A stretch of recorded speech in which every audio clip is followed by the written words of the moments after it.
Olá, turma! Na aula de hoje, nós vamos ver os conceitos básicos de estatística importantes para o melhoramento animal. Na aula passada, nós conversamos sobre os conceitos básicos de genética para o melhoramento animal. Vimos também na aula retrasada uma introdução ao melhoramento animal. Conhecemos aí as duas ferramentas principais do melhoramento, que é a seleção e o cruzamento. Lembrando que a seleção é a principal ferramenta do melhoramento genético. Então, vamos lá. Antes da gente compreender e conhecer aí os conceitos básicos de estatística, a gente precisa entender por que ela é tão importante, tanto para a genética quanto para o melhoramento animal. Depois, nós vamos aí partir para os conceitos e também alguns cálculos importantes que estão dentro do melhoramento. Então, vamos lá. Para a gente iniciar, esses conceitos básicos de estatística, vamos lembrar um pouquinho das leis de Mendel, os estudos formulados por Mendel. O que ele usou? Ele usou técnicas estatísticas para determinar se acontecia ou não a hereditariedade entre as ervilhas, no caso não animais, aparentados. Hoje, a gente sabe que os estudos de Mendel também servem para características qualitativas de animais.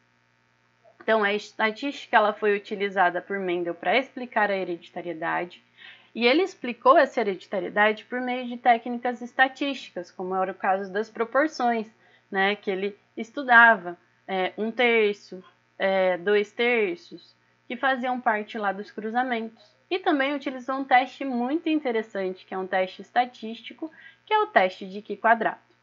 E aí, ele determinou como as características são transmitidas de pais para filhos.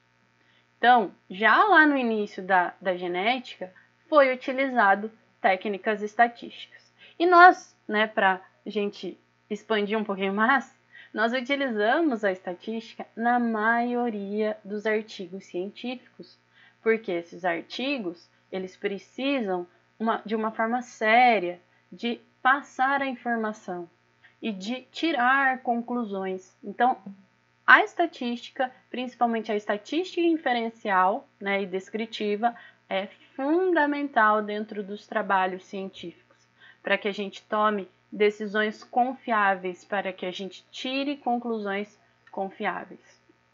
Atualmente, a estatística ela é muito utilizada principalmente no melhoramento genético das características quantitativas. Na aula passada, nós conversamos muito sobre as características qualitativas, quando a gente viu lá os conceitos de genética. Por quê? Porque ficava muito mais fácil da gente determinar as características qualitativas que são influenciadas por poucos genes. Mas e aí? E aí as características quantitativas, que na verdade são influenciadas por muitos genes? Nem passei o slide, deixa eu passar aqui. Então, as características quantitativas, elas são influenciadas por muitos genes e elas apresentam aquela expressão contínua, tá? Já as características qualitativas, elas são influenciadas por poucos alelos e poucos locos. E também tem muito pouca influência do ambiente, Por exemplo, a cor da pelagem. Tem pouca influência pelo ambiente, tá? E aí, nesse caso, em relação às qualitativas, como exemplo, nós temos aí as doenças hereditárias, o crescimento do chifre, tá? Já nas quantitativas, são as características que são descritas aí por números, tá? Então, são características numéricas que apresentam, a maioria delas apresentam expressão contínua, Algumas não, como o número de filhos. E aí, contínua são aquelas que têm casas decimais e também apresentam unidades de medida, resultados de uma mensuração. E pensem comigo, a maioria das características aí que tem um valor econômico para a nossa produção, são as características quantitativas, Por exemplo, a cor da pelagem influencia pouco na produção de carne. Porém, o ganho médio diário de peso influencia muito na produção de carne, tá? A quantidade de leite produzido também, tá? Então, nesse contexto, por isso que o melhoramento genético animal, ele estuda tantas características econômicas e ele é mais voltado lá para animais de produção do que animais de companhia, né? Porque os animais de companhia, nós verificamos, nós avaliamos muito mais as características qualitativas, enquanto que os animais de produção, nós avaliamos muito mais as características quantitativas. Hoje a gente está num outro patamar, né? Nós trabalhamos aí com o melhoramento genético também dos animais domésticos. Porém, a gente tem pouco conteúdo. Por quê? Porque a gente iniciou os nossos estudos com essas características quantitativas, ok? A gente já chega aqui no fenótipo, quero conversar ainda um pouquinho mais sobre características quantitativas de expressão contínua. Então, lembrando aí, contínua, podem assumir casas decimais e são resultantes de mensurações, tá? E no melhoramento animal, a gente utiliza aí mais esse tipo de característica. Produção de leite, ganho médio diário de peso, produção de músculo, produção de gordura, dentre outros, tá? Já as características qualitativas, de novo, são influenciadas por poucos locos e também pouco influenciada pelo ambiente. E aí a gente consegue fazer aí uma avaliação mais visual, né? Determinar aí os genes, até mesmo conseguindo visualizar o fenótipo, sem aí utilizar muitos cálculos e técnicas computacionais mais avançadas. Já nas características quantitativas, como são influenciadas por muitos genes e nós não conseguimos determinar aí todos esses genes, nós utilizamos aí a estatística, né? Fortemente a estatística e principalmente aí técnicas computacionais avançadas para que a gente faça aí a estimativa do genótipo por meio do fenótipo. Lá na genética, né? Então voltando na genética, esse slide deveria estar lá na nossa aula de conceitos básicos de genética importantes para o melhoramento animal. Mas tudo se mistura, né? Tudo está conectado. Então eu preferi colocar esse slide aqui, tá? Para a gente relembrar que o fenótipo é igual ao genótipo mais o ambiente, principalmente para a gente relacionar aí com essas características. Por quê? Porque as características qualitativas aqui na estatística, nós chegamos à conclusão de que o fenótipo das qualitativas é um bom estimador do genótipo. Então, quando a gente fala aí das qualitativas, o que a gente vê, né, que é o fenótipo, o que nós observamos, nós conseguimos aí estimar o genótipo de uma forma mais tranquila. Já as características quantitativas, elas são muito influenciadas pelo ambiente, tá? Então, elas, além de ter influência do genótipo, elas têm influência do ambiente. E essa influência do ambiente faz com que a gente não consiga observar muito bem o que realmente está se passando na produção, ok? Então, lembrem disso, tá? Fixem isso. Características qualitativas, o fenótipo é um bom estimador do genótipo.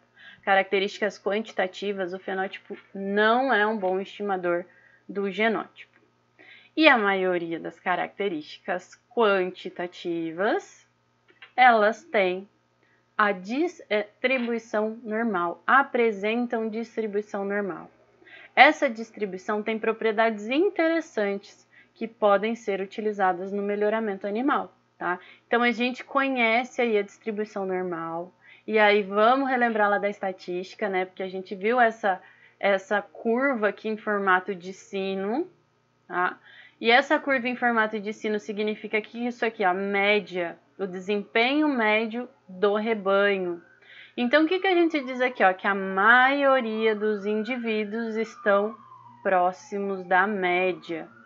Né? Então, aqui a gente tem o desempenho médio do rebanho, a gente tem animais acima e animais abaixo, tá? Então, é aqui, ó, como se a gente tivesse um vetor, né? Mais um vetor, lógico, como se a gente tivesse, não, a gente tem um vetor aqui com a frequência de animais, a quantidade de animais.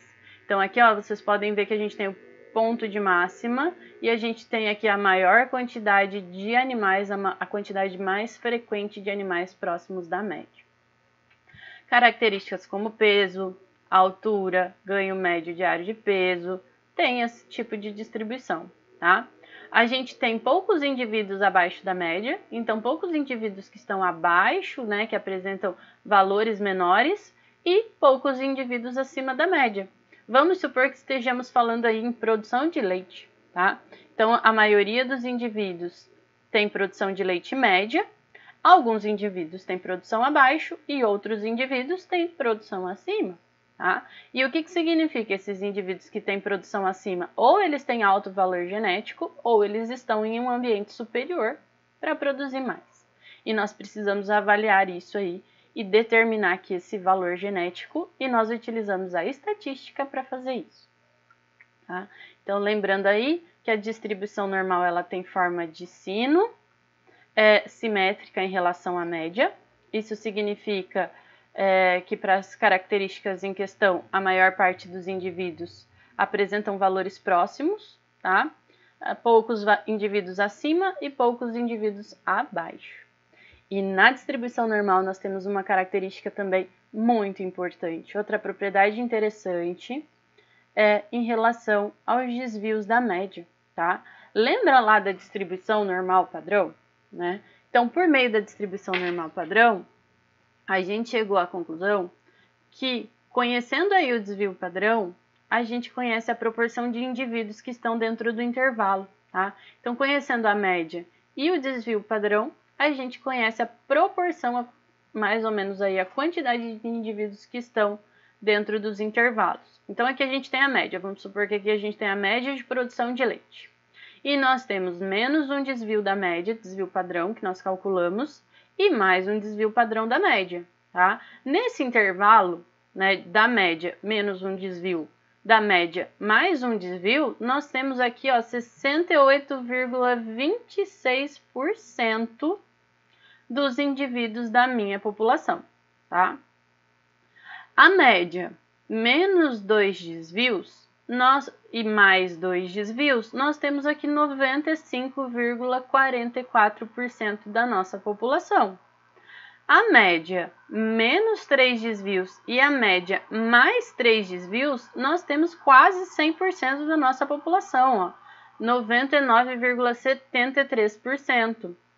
E aqui a média menos 4 desvios até a média mais 4 desvios, nós temos 99,99% da nossa população. Então, 99% dos indivíduos, se estivermos falando aí de produção de leite, 99% das vacas, tá? Então, conhecendo a média e o desvio padrão, a gente conhece aí a quantidade de indivíduos na nossa distribuição normal, a proporção de indivíduos da nossa distribuição normal. Vamos a um exemplo, né? Com essa propriedade, se uma vaca ela apresentar produção de leite de mais de 2 desvios padrões acima da média, nós sabemos que ela deve estar aproximadamente entre os 2,5% de indivíduos melhores da população, tá? Por que 2,5%? Porque aqui a gente tem 95,44%, aproximadamente, aí vamos arredondar para 9,5%, e se ela está aqui, ó, acima dos 2 desvios, ela está entre os indivíduos, porque aqui, ó, 95,5 menos 100 sobra 5, né? Nós temos valores abaixo e nós temos valores acima, então a gente divide por 2. Então, por isso que ela está acima da média da população e ela se encontra em um grupo dos 2,5% indivíduos melhores dessa população, tá? Então, olha que propriedade interessante. A gente sabe aí onde esse animal ele se encontra, tá? Porém, aqui a gente está falando de fenótipo, né? Ele está acima aí da população, né? Está num patamar melhor, né? Mas nós estamos falando de fenótipo e não de valor genético, né? O valor genético a gente vai calcular, tá? Então, o melhoramento genético das características quantitativas, ele consiste em selecionar, lembra lá da nossa principal propriedade do melhoramento? Seleção, tá? Então, a principal propriedade do melhoramento genético animal é a seleção. Então, a gente vai consistir aí em selecionar os melhores indivíduos da nossa população. Tá? No melhoramento animal, nós trabalhamos com... Então, nós fazemos essa seleção, né, de animais com elevado valor genético para característica de interesse. Esse valor genético ele é estimado por meio dos dados fenotípicos disponíveis. Tá? Hoje em dia a gente tem técnicas moleculares, nós temos aí alguns artifícios, mas isso é pouco acessível, principalmente as propriedades menores. Tá? Então, a maioria do valor genético dos animais ele é estimado. Tá? E aí, ele, por meio dos dados fenotípicos. Aí, lembra um pouquinho lá da estatística. É nosso papel, tá? Como técnicos, como veterinários, como zootecnistas, pegar os dados da nossa propriedade, transformar em informação e, consequentemente, transformar em conhecimento, tá? E isso nada mais é do que o melhoramento genético animal. Tá? Então, a gente pega todos os valores de escrituração zootécnica. Lembra que eu falei para vocês lá na primeira aula, né, que a escrituração zootécnica ela é super importante para o melhoramento animal? Então, nós pegamos aí os dados e transformamos em informação e conhecimento. Os dados de escrituração zootécnica e transformamos em informação e conhecimento. Tá? No melhoramento animal, a gente trabalha com a população como um todo, tá? Então, não só com os indivíduos. Então, a gente trabalha com a diferença em relação às médias. Então, vamos relembrar aqui, ó, nossa fórmula. O fenótipo é igual ao genótipo mais o ambiente, tá? E aí, nós trabalhamos, na verdade, com as diferenças, tá? Com as diferenças da média. Então, a gente vem aqui, ó, com a variação do fenótipo, né? Essas diferenças da média nada mais é do que a variância, né? Então, a gente trabalha com a variação do fenótipo, que é igual à média do rebanho, tá? Então, a gente tem o valor médio, por exemplo, poderia ter valor médio de produção de leite, tá? Mais a variação do genótipo, mais a variação do ambiente. O quanto que aí variou do genótipo e o quanto variou do ambiente, tá? E aí, o que a gente faz, pessoal? Porque o que nos interessa não é a variação do ambiente. Tá? Então, eu não quero medir variação do ambiente. Eu quero medir variação do fenótipo. Então, a variação do genótipo vai ser igual aos efeitos aditivos, tá? Mais os efeitos de dominância, mais os efeitos de epistasia. Né? Lembra que a gente trabalhou lá na genética? Quando a gente viu genética quantitativa, a gente viu que o genótipo ele é igual aos efeitos aditivos, mais os efeitos de dominância, mais os efeitos de epistasia dos genes, tá? Só que o que acontece? Os efeitos de dominância e os efeitos de epistasia, eles são menos importantes, tá? E quando a gente fala em efeito aditivo para características qualitativas, praticamente não tem esses efeitos aditivos, por quê? Porque são influenciados por poucos genes. Agora, as características quantitativas, elas são influenciadas por muitos genes. Então, a gente tem muitos efeitos aditivos dos genes. Cada gene contribui aí um pouquinho para a formação aí da característica, para a expressão da característica. Por exemplo, o peso, tá? Então, o que a gente vai estimar quando a gente for calcular o valor genético de cada indivíduo? Efeitos aditivos, tá? Então, a nossa fórmula ela vai ficar assim, ó, variação do fenótipo igual a média do rebanho mais a variação aditiva mais a variação do ambiente. Tá? Então, a variação aditiva, né, lembrem-se disso também, é considerado aí o valor genético dos animais. Tá? Então, a gente tem aí essa subdivisão em efeitos genéticos aditivos de dominância e de epistasia, porém o efeito de dominância e epistasia eles são pequenos e menos importantes e de difícil estimação, tá? Dessa forma, os valores genéticos estimados no melhoramento genético animal quantitativo são as variações aditivas. Então, lá, primeiro passo do melhoramento genético animal, realizar a seleção. Tá? E como que a gente faz a seleção? A seleção ela é a base do melhoramento genético animal e o primeiro passo para realizar a seleção é fazer a predição do valor genético dos indivíduos com base nas informações fenotípicas, tá? Então, a gente tem os fenótipos, né? A maioria do melhoramento genético ele é feito dessa forma. A gente vai utilizar métodos estatísticos diversos e nós vamos calcular o valor genético, tá? E para calcular o valor genético, a gente precisa dos artifícios estatísticos, como, por exemplo, média, variância, covariância e correlação. Lá na estatística, né, nós vimos muito bem média, né, como calcular a média, como calcular a variância, só que nós não aprendemos como calcular a covariância. Ela é bem parecida aí com a variância. O que é a covariância? A covariância ela é um indicativo de variação conjunta entre duas variáveis quantitativas. E nós aprendemos também a correlação, tá? Nesse caso aqui, uma correlação linear. Ok? Então, vamos lá, vamos conversar um pouquinho sobre cada uma delas. Vamos começar com a média, né? A gente viu lá na estatística que a média ela é uma medida de tendência central, tá? Essa medida de tendência central, ela vai demonstrar a concentração dos dados em uma distribuição normal, ok? Então, nós temos lá, como que nós calculamos a média, né? Vamos traduzir aqui esses símbolos matemáticos.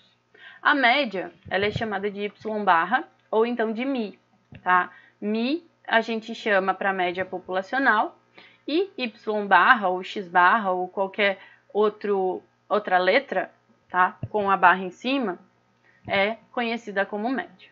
A média é a somatória das observações, tá? Então, somatória de y e i. Então, estou somando várias observações e dividindo por n.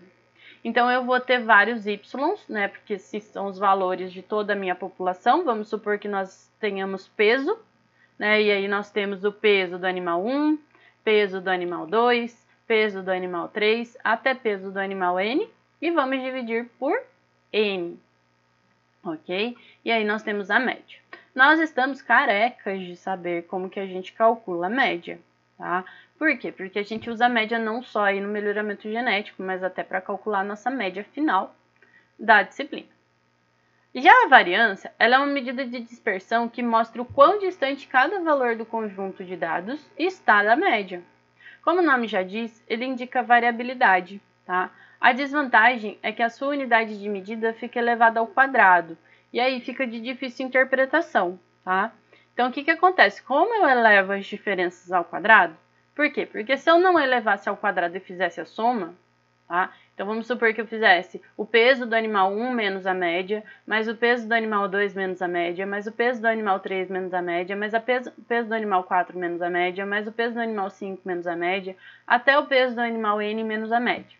E somasse tudo isso, a gente ia ter zero, tá? A gente ia ter o valor zero. Então, para resolver esse problema, a gente eleva ao quadrado. Existem pessoas, né, existem pesquisadores que, em vez de elevar ao quadrado, usam o valor em módulo. Mas por que o valor em módulo não é interessante? Porque se nós tivermos valores negativos, a gente acaba perdendo aí no nosso conjunto de dados. Então, estabeleceu-se aí no melhoramento genético animal que, em vez de utilizar o desvio médio, que são os valores em módulo, ou seja, os valores aí sem o sinal, é preferível a gente utilizar a variância, tá? Porque daí a gente tem uma estimação da variabilidade mais próxima do real. E aí, o que a gente faz para resolver aí esse problema? Porque a nossa variância aqui, ó, vamos supor que nós estejamos trabalhando com quilogramas, tá? E aí a gente tem a média em quilogramas.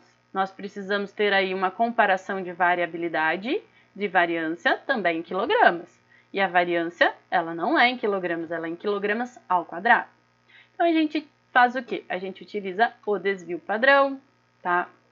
O desvio padrão, ele também é uma medida que indica variabilidade, é uma medida de dispersão, e nada mais é do que a raiz quadrada da variância, fazendo com que a unidade de medida volte à unidade original da característica. Então, se eu estou trabalhando com peso, eu estou trabalhando com quilogramas. E aí, o desvio padrão também vai estar em quilogramas. Uma outra medida interessante, né, que nem está aqui, né, mas eu vou comentar com vocês, é a covariância, tá? Aliás, a covariância não, o coeficiente de variação, que também é uma medida que indica a variabilidade, tá? Então, esse coeficiente de variação também indica variabilidade. E aí, nós não temos também unidade de medida. Por quê? Porque a unidade de medida, ela vai estar em porcentagem, tá? Exemplo para vocês. Vou dar uns minutinhos para vocês realizarem, tá? Antes da gente voltar aí à nossa aula. Então, por exemplo, nós temos aí os pesos em quilogramas e perímetros torácicos em centímetros ao nascer de 10 cordeiros da raça santinense. Tá? Então, foram observados os seguintes valores. Eu quero que vocês calculem média, variância e desvio padrão desses valores. Tá? Então, o peso aí está em quilogramas e o perímetro torácico está em centímetros. Calculem aí para mim, eu estou aguardando. Prontinho, pessoal? O resultado desses exercícios, eles estão lá no Classroom de vocês, tá? Então, tá lá já feito tudo bonitinho aí, média, variância e desvio padrão. Vamos agora para as medidas de associação. As medidas de associação, elas são muito importantes no melhoramento genético animal, tá? Principalmente porque muitas vezes nós trabalhamos aí com medidas correlacionadas. E essas medidas correlacionadas, elas servem para predizer um registro por meio de outro. Por exemplo, ajustar o peso de um bovino para uma idade fixa. Muitas vezes, a gente vai pesar os animais, tá? E o que acontece? A gente gostaria de pesar os animais sempre com 1 ano de idade, aos 365 dias de idade. O que acontece? Não tem como a gente ver aí a data de aniversário de todos os animais e pesar eles no dia do aniversário, tá? O que a gente faz? Nós pegamos aí a data de nascimento dos animais, fazemos aí mais ou menos um dia médio, encontramos aí o dia que a maioria desses animais vão fazer aí 365 dias de idade e a gente pesa todos os animais de uma vez. Só que é muito injusto, né, eu comparar um animal que tem 400 dias de idade com um animal que tem 340 dias de idade, tá? Por quê? Porque o animal que tem lá 400 dias de idade, ele teve um desenvolvimento aí, teve uns dias aí à frente para ganhar peso, para ganhar musculatura, e não é justo, tá? E aí, para isso, o que a gente faz? A gente faz um ajuste, tá? Então, a gente ajusta todo mundo como se eles estivessem em 365 dias. E nós utilizamos as medidas de associação para isso. Tá? Uma outra usabilidade aí das medidas de associação é predizer a porcentagem de um músculo na carcaça de um suíno a partir da medida de espessura de toucinho em vivo, tá? Então, por exemplo, eu quero saber uma medida em que eu só teria com o animal morto, né, com o animal depois do abate. O que eu faço? Eu consigo predizer, né, porque já tem vários trabalhos na literatura que utilizaram medidas de associação e que criaram equações para a gente fazer essa predição, tá? E a predição ela é super importante em várias áreas, tá, pessoal? Não só aqui na genética, no melhoramento genético, na medicina veterinária, tá? Porque hoje em dia a gente utiliza aí a predição para várias coisas, né? Utiliza aí em redes sociais, utiliza no marketing, utiliza na parte comercial, tá? E no melhoramento genético nem se fala, tá? Por quê? Porque a gente quer prever se esse animal ele tem um valor genético bom ou não, tá?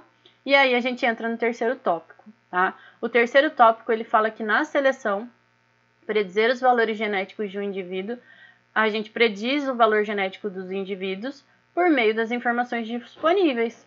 O que são as informações disponíveis? São os registros no próprio indivíduo, da mãe, do pai, dos irmãos, tá?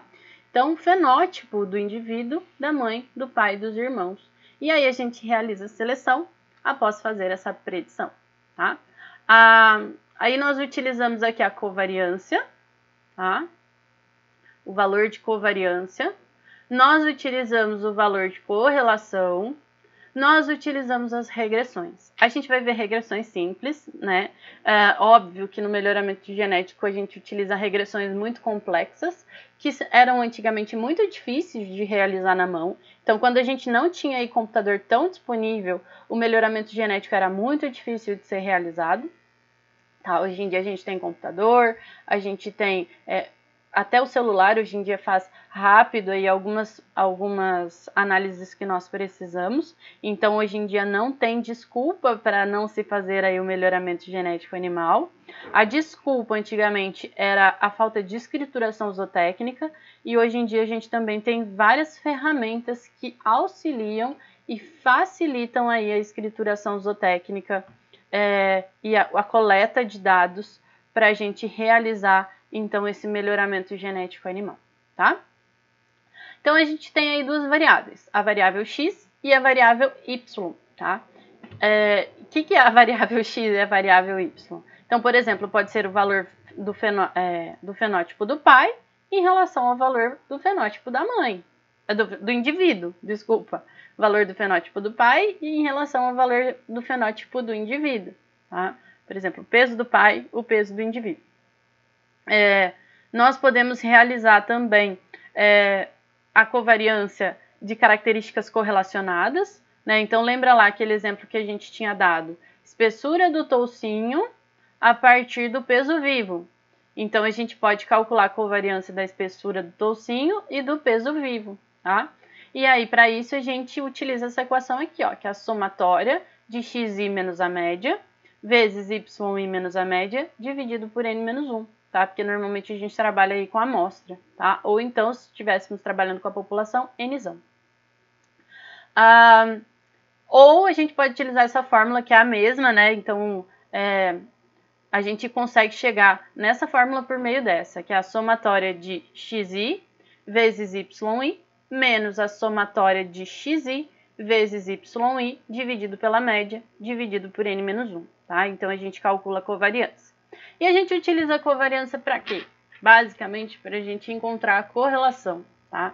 A correlação entre o peso do pai e o peso do indivíduo, a correlação entre a espessura de toucinho e o peso vivo, a correlação entre peso e altura, e aí vai depender das características que a gente está correlacionando, tá? E a correlação, né? A correlação, ela serve para verificar se há uma relação linear entre as características. Tá? Mas lembrando vocês que não há uma indicação de causa e efeito, tá? A gente vai ver causa e efeito quando a gente falar ali de regressão, tá? Aqui ele só é um indicativo, tá? E a correlação linear é aquela correlação que quando a gente fala que uma característica aumenta, a outra característica aumenta também, né? Correlação positiva. Ou então correlação negativa, quando uma característica aumenta, a outra diminui. Então, a gente tem a linha descendente, tá? Correlação linear é isso. No melhoramento genético, a gente só usa correlação linear? Não, a gente usa outros tipos de correlação, tá? Correlação quadrática, correlação cúbica, e aí vários tipos de correlação que nós utilizamos dentro do melhoramento. Correlação não, né? Regressão. Então, a correlação, ela vai ser igual à covariância de x e y, dividido pela variância de x, vezes a variância de y, tá? Simples assim, já calculei a covariância, tá fácil de calcular a correlação, tá? E aí, a correlação, ela vai de 0, aliás, de 0 não, de menos 1 a mais 1, tá? A correlação, ela tem valores negativos e ela varia de menos 1 a mais 1. Valores negativos, correlação negativa, curva ascendente. Valores positivos, correlação positiva, curva ascendente, tá? E aí, indicou que tem uma correlação, tá? Como que está acontecendo essa correlação? Aí a gente utiliza a regressão linear, tá? E aí a regressão linear, ela é um indicativo de causa e efeito, e aí a gente pode estimar o y por meio das estimativas de x, tá? Vamos pensar lá no peso e na espessura de toucinho, tá? Vamos supor que eu queira estimar a espessura de toucinho por meio do peso. Então, nós temos aqui, ó, o y vai ser para nós, quem? Vai ser a espessura de toucinho, que o y é o que eu quero estimar. E o x vai ser para nós o peso, tá? E aí, o nosso y estimado é igual ao beta zero, né? O que eu estou estimando é igual ao beta zero, mais o beta xy, x, tá? O que nós estimamos aqui nessa equação? Beta zero e beta y, x, tá? O X a gente estima? Não, o X é o que a gente tem, tá? Então, o X por exemplo, o peso. Então, se eu tenho peso, qualquer valor de peso eu substituo aqui nessa equação e eu consigo estimar, então, a espessura de toucinho. E como que a gente calcula o beta XY? É igual a covariância de XY dividido pela variância de X, tá? E como que eu estimo o beta zero? O beta zero é igual ao Y estimado menos o beta XY que eu acabei de encontrar, por isso que eu encontro primeiro beta XY, vezes o x barra, que é a média de x, a média de y, a média de x, tá? Então, preciso calcular a média, covariância, variância, tá? De x. Mais uns minutinhos para vocês, tá, pessoal? Então, eu quero que vocês aí calculem a covariância e a correlação entre o peso e o perímetro torácico, tá? Então, nós vamos estimar o perímetro por meio do peso. Normalmente, a gente faz o contrário, tá, gente? Normalmente, a gente estima o peso, né? Então, o y é o peso e o perímetro é a variável que a gente utiliza para fazer a estimação. Por quê? Porque normalmente nas propriedades nós não temos balança, tá? E normalmente, assim, por exemplo, quando o animal acabou de nascer, se é cordeiro, tudo bem, né? A gente consegue levar aí uma balança de mão para pesar esses animais, ou se tiver a pasto, ou então a gente consegue levar esse animal até o curral para fazer pesagem, tá? Mas quando é bovinos, por exemplo, normalmente a gente utiliza, então, aquela fita de mensuração. Então, a gente mede o perímetro torácico, que é a circunferência torácica, e aí, por meio daquela fita, a gente já descobre o peso. E essa fita de mensuração, ela foi desenvolvida por meio dessas equações de correlação, tá? Só que aqui a gente fez o contrário, na verdade eu fiz ao contrário, que a gente vai estimar o peso, o perímetro por meio do peso, tá? Vamos supor que eu tenho balança, mas não tenho fita, tá? Eu tenho balança, mas não tenho fita, e para mim, saber o perímetro torácico é importante, porque o perímetro torácico indica a capacidade respiratória do animal, indica a produção de carne, é um indicativo para várias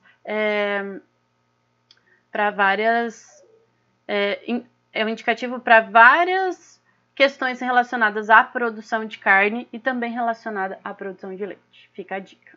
Então, vamos lá, pessoal? Covariância e correlação aí da variável peso e perímetro. E também, né, já que a gente falou de regressão, calculem a regressão também, tá bom? Vou dar aí um tempinho para vocês.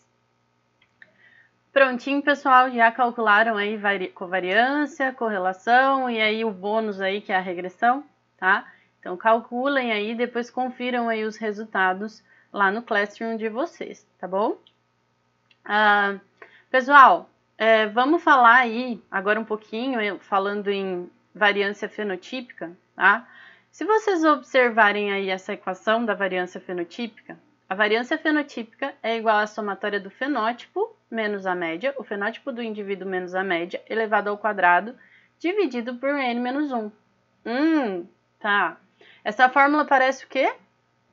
Nada mais é do que a fórmula da variância, tá? Então, é a fórmula da variância, que é y menos a média elevado ao quadrado, dividido por n menos 1, tá? Então, aqui o fenótipo do indivíduo é o peso dos indivíduos, a altura dos indivíduos, o comprimento corporal dos indivíduos, tá? Então, o que eu estou avaliando aí e que eu consigo observar fenotipicamente, o que eu consigo mensurar no indivíduo. A gente vai ter a média do rebanho elevado ao quadrado e dividido por n menos 1, então nós temos aí a variância do fenótipo, tá? Então, isso nada mais é, a variância genotípica é a mesma coisa. Se nós conseguíssemos mensurar o genótipo, a gente teria o genótipo menos a média elevado ao quadrado e dividido por n menos 1. Tá? Então, poderíamos calcular a variância do genótipo. Então, nós estimamos o genótipo, conseguimos calcular aí a variabilidade estimada aí do genótipo, tá? Por meio do fenótipo. Ok? Então, viram que como a gente utiliza muito a estatística dentro do melhoramento animal, tem várias funções aí dentro do melhoramento animal a estatística, Tá? Nesse texto, então, a gente conversou sobre os conceitos básicos de estatística importantes para o melhoramento animal, e mais para frente utilizaremos esse conceito para estimar os parâmetros genéticos nos programas de melhoramento animal. Tá? Então, mais para frente, os parâmetros genéticos, né, nós trabalhamos aí com uma população toda, e nós estimamos o parâmetro genético por meio do fenótipo dos animais, e aí a gente vai ver como que a gente utiliza aí todos esses cálculos que a gente viu na aula de hoje para fazer esse tipo de estimação, né? Por quê? Porque quando a gente faz o melhoramento animal, a gente faz a seleção, e aí a gente, por meio do fenótipo, a gente tenta excluir os efeitos de ambiente, né? Então a gente tenta mensurar ali o ambiente, porque o ambiente a gente conhece, e a gente tenta mensurar o quanto do fenótipo é devido ao ambiente, tá? E aí a gente exclui o que é do ambiente e fica só com o genético, tá? Então a gente chama aí esse só genético de efeitos genéticos aditivos, como a gente viu na nossa aula de hoje. Esses efeitos genéticos aditivos, eles servem para a gente ranquear os animais. Então a gente faz um ranqueamento do melhor para o pior, tá? Nem sempre os valores genéticos maiores, né, é melhor, tá? Por quê? Porque tem características que a gente quer valores menores, né? Valores aí mais próximos do zero, né? Por exemplo, incidência de doença. A gente não quer animais com maior incidência de doença. Parasitas externos, né? A gente pode contar aí os parasitas externos. Então, a gente pode ver aí os animais que são menos acometidos por esses parasitas. E aí, a gente quer aí que ele tenha valores genéticos, às vezes até negativos, em relação à média. Tá? Então, por isso que a gente pode ter valores genéticos negativos, porque é sempre em relação à média. Então, ele pode aí apresentar uma contagem de parasitas externos menor do que os demais animais. Tá? Próximo assunto. O que a gente vai conversar na próxima aula? Na próxima aula, a gente vai falar sobre constituição genética de uma população. Então, a gente deu uma pausa aí, a gente falou bastante de genética na última aula. Tá? E na próxima aula a gente vai relembrar bastante os conceitos de genética, tá? De novo, tá? Por quê? Porque no melhoramento genético, a gente não trabalha com o indivíduo, tá? A gente trabalha com um grupo. E aí, em relação a esse grupo, que a gente faz aí o ranqueamento e a seleção. Então, por isso que a genética de populações, ela é tão importante nesse contexto. E é isso que nós vamos conversar na próxima aula, tá? O que é importante na genética de populações para o melhoramento animal? Vamos relembrar conceitos básicos, como, por exemplo, equilíbrio de Hardy-Weinberg. Vamos relembrar o que é importante aí dentro desse contexto, tá bom? Então, até a próxima aula. Bons estudos para vocês!